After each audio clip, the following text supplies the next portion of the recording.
Hi, if you're watching this video right now, you may have a bad leak in your yard.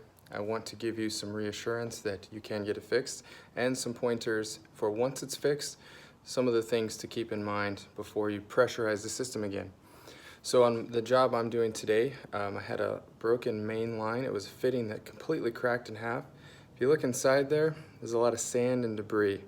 That is a huge problem that causes so many more issues down the road. So you want to get as much of that sand and debris out as possible before you charge the system again.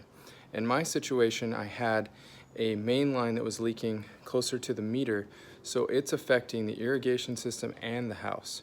We want to try to limit as much debris that gets through that point as possible.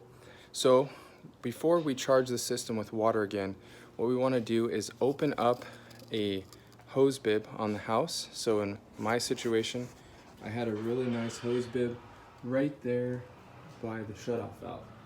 So I went ahead and opened that hose bib up. So as soon as the water comes through the line again, once it's fixed, it's going to dump any dirty water out. Same with the landscape irrigation. Over here, we have got the first set of valves.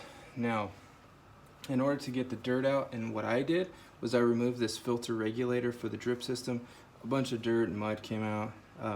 If you have rocks or small pebbles, you may need to actually take the valve apart and just let all that come out first. So once you're ready to turn the water on, make sure you have the irrigation system and the hose bib open so you're ready to go, and then go out to the meter, open it up just a little bit, just enough to let that water through so it's not going to blast through the pipes and get into the house. You really want to avoid it getting into the house or getting further into the irrigation system. Flush it out as much as you can, leave it on for a little bit, let the water run, get the dirt out. You'll see dirty water come through.